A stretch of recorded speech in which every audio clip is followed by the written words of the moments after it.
Are you thinking about taking the plunge into the sport of triathlon? What exactly do you need to get started? Maybe you think you need fancy special equipment, but in this video, I'm here to break down the basics with what you really need and what you definitely don't if you're looking to do your first try. At first look, it may seem quite intimidating at all the equipment that is needed to do a triathlon. But as a former first-time triathlete, I'm here to tell you, don't be. I started my first triathlon with a pair of generic goggles, a beater bike, and running shoes that I wore for the bike and the run. And you know what? I had a blast and was hooked.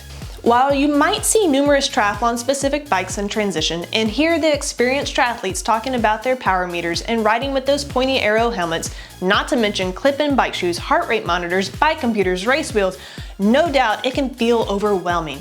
But is it all really needed when you're just getting started? Let's dive into the 5 essential items you need to do a triathlon.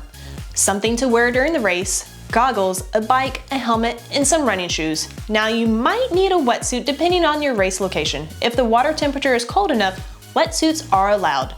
That's it, really. Chances are that if you are just starting off in the sport of triathlon, the best try distance to tackle first would be a sprint or super sprint distance. With this distance, you could get away without wearing a fancy kit that has a chamois specific for riding a bike. And when I say kit, I am referring to the spandex outfits you see triathletes wearing. You can wear whatever is comfortable to you that you have preferably trained in. Note that what you wear will be what you wear for the entirety of the event when doing a short course triathlon. Yes, even what you swim in. Next needed is a pair of goggles. Most of the time, goggles with tinted lenses is the way to go, as the start of triathlons typically take place as the sun is rising. Tinted goggles work just like a pair of sunglasses. They protect our eyes from the bright sun. When it comes to race day, most, if not all races will provide the competitors with an event-specific swim cap that will be mandatory to wear during the swim. Once the swim is completed, you will then move on to the bike, and this is where you'll see a range of all types of bikes being ridden. The best piece of advice for a beginner triathlete? Ride what you have. Don't go dropping big money just to do your first try. A triathlon bike can range anywhere between $1,000 to $10,000, even more. I know, makes my eyeballs pop out a little also. But take a deep breath, as a fancy superbike is very seldomly anyone's first try bike. My very first try was done on a fat tire Walmart special. Certainly nothing special, but it got me through the miles. And same goes for a helmet. You don't need an expensive pointy arrow helmet with a futuristic space shield. For races in the United States, any helmet approved by the Consumer Product Safety Commission may be used in a USA Triathlon Section event.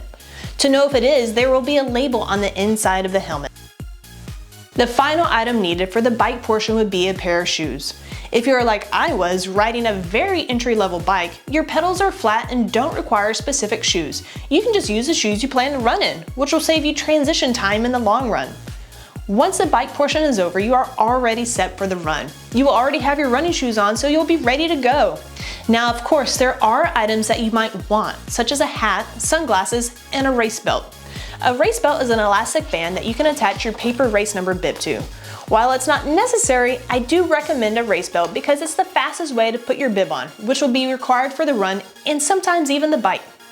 A race belt is a great investment because it's inexpensive, reusable, and much better than safety pins.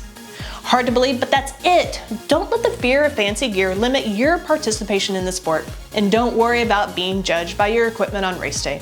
Triathletes are generally very welcoming and encouraging and will be grateful to support you in your first race and beyond. You honestly can get started in triathlon with just 5 pieces of equipment, and no matter what your finish time is in your first triathlon, you're guaranteed to set your personal records in all 3 disciplines. How cool is that? Now go out there and get that first triathlon under your belt and see if the sport fits you. We are willing to bet that once you cross that finish line with that brand new personal record, you will be itching for more. After you share your experience with your friends and family, because trust me, you've earned the right to brag, take some time to assess your next steps in the sport. Take a look at your current equipment and make upgrades if and when you're ready, based on the goals and plans you have in triathlon. Becoming fully decked out in tri gear can certainly become quite expensive, but know that you can build up your gear over time. I hope this helps you start your own triathlon journey. If you like this content, subscribe to the channel for much more to come. If there are any aspects of triathlon you'd like to learn about, drop a comment and let us know. We'd love to help you make it to that finish line someday. Thanks for watching.